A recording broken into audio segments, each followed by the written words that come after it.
ഇനി ബാക്കി ശേഷിക്കുന്ന 3 മണ്ഡലം വരെ ആലത്തൂരും ലീഡ് കൂടുന്നുണ്ട്. 10,000-ന് മുകളിലേക്ക് തെലങ്കാനയിൽ രേവന്ത് ഗാരു പിടിച്ചെടുത്ത തെലങ്കാനയിൽ കോൺഗ്രസ് 8, BJP 7, BRS-ഉം അസദുദ്ദീൻ ഒവൈസിയും ഓരോന്നിടത്ത്, മജ്ലിസ് പാർട്ടിയും BRS-ഉം ഓരോന്നിടത്ത്, കോൺഗ്രസ് BJP കടുത്ത പോരാട്ടം രേവന്ത് ഗാരുവിന്. പക്ഷേ 8 സീറ്റുകൾ തെലങ്കാനയിൽ നിന്ന് കോൺഗ്രസ് സ്വന്തമാക്കുന്നത് അതീവ നിർണായകമാണ്.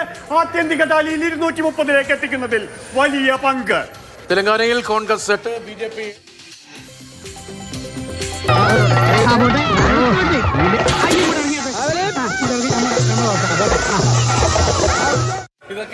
ഇതൊക്കെ എന്ത് ഇതിലും എന്തൊക്കെ ഇരിക്കുന്നു? ഇതൊക്കെ വെറും ചെറുത്.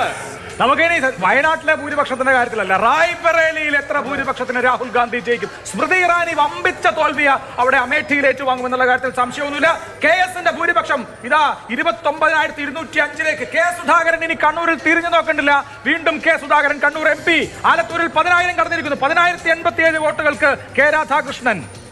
3 സീറ്റ് മാത്രം. കേരളത്തിൽ ആ ചിന്തയും നോട്ടവും എല്ലാം ഇനി ആ 3 സീറ്റിൽ മാത്രം മതി. ബാക്കി 1 ലക്ഷത്തിലേക്ക്. ഹൈബി 97,291. 1 ലക്ഷത്തിന് തൊട്ടടുത്ത് ഹൈബി.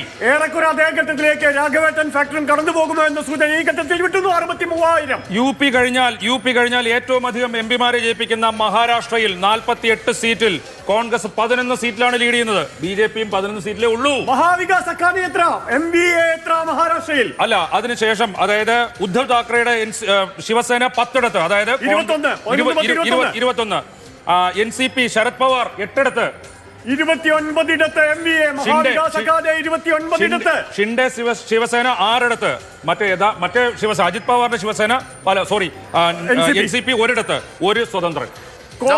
ഇരു പാർട്ടികളുടെയും ചിഹ്നങ്ങൾ അടക്കം മോഷ്ടിച്ചുകൊണ്ട് ധനുഷ്മാനും ക്ലോക്കുമില്ലാതെ ശിവസേനയുടെയും NCP-യുടെയും വോട്ടുകൾ പിടിച്ചെടുക്കാൻ കഴിയില്ലെന്നുള്ള ആ വിശ്വാസങ്ങളെ നിരക്ഷരെന്ന് കരുതിയ മഹാരാഷ്ട്ര ജനത ബോംബെക്ക് പുറത്ത് അട്ടിമറിക്കുന്നു.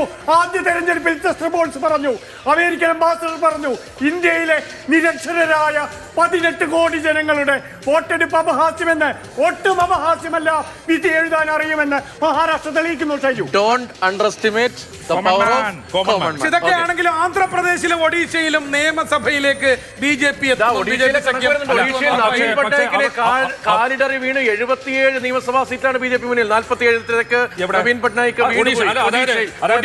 കോൺഗ്രസ് 13 സീറ്റിൽ മുന്നിൽ. BJP-യുടെ തോളിൽ കൈയിട്ട് നടന്ന ജഗൻമോഹൻ റെഡ്ഡിക്കും അതുപോലെ തന്നെ നവീൻ പട്നായിക്കിനും വലിയ പരാജയമാണ് ഉണ്ടാകുന്നത്. BRS നേരത്തെ തോറ്റല്ലോ. BRS കഴിഞ്ഞ നിയമസഭാ തെരഞ്ഞെടുപ്പിൽ തെലങ്കാനയിൽ തോറ്റു.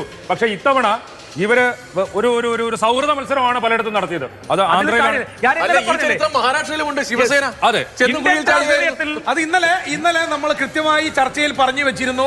BJP-യോട് സഖ്യത്തിന് തയ്യാറായ കക്ഷികൾ പലരും കൊല്ലാനാണോ വളർത്താനാണോ വിളിക്കുന്നതെന്ന് അറിയില്ല എന്നറിയാതെ ചെന്ന കരവലയത്തിലേക്ക് ചെന്ന് കയറി കൊടുത്തു തീർന്നു.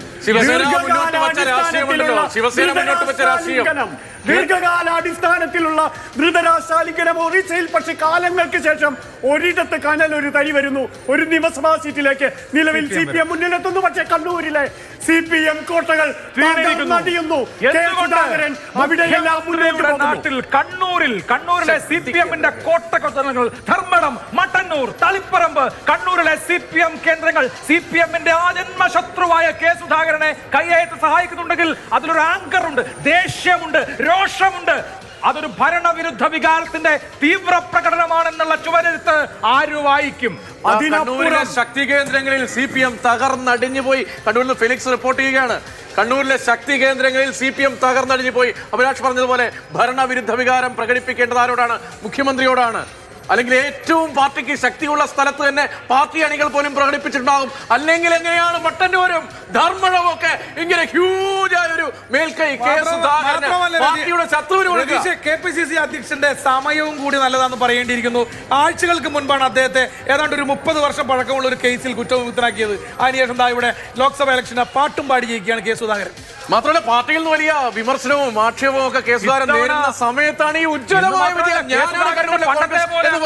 നിറഞ്ഞു നിൽക്കാൻ കഴിയുന്ന ആരോഗ്യം പോലുമില്ല. ഞാൻ ആദ്യം ഈ ഇലക്ഷന്റെ സമയത്ത് കണ്ണൂർ കേസിന് എല്ലായിടത്തും ഓടിയെത്താൻ പറ്റുന്നില്ലെന്ന് പ്രവർത്തകർ പറയുന്ന ഒരു കാലത്താണ്. പറഞ്ഞൊരു കാര്യമുണ്ട്, ഇത്തവണ കുറച്ച് ബുദ്ധിമുട്ടും പാലക്കാടും ചേലക്കരയിലുമായിരിക്കും ബൈ ഇലക്ഷൻ എങ്കിൽ കൂടുതൽ ആളും അർത്ഥവും സന്നാഹങ്ങളും വേണ്ടി വരും. അതെ, മട്ടന്നൂരിൽ ഇതുപോലെ ആവില്ല. അതെ, ബാബു വരൂ.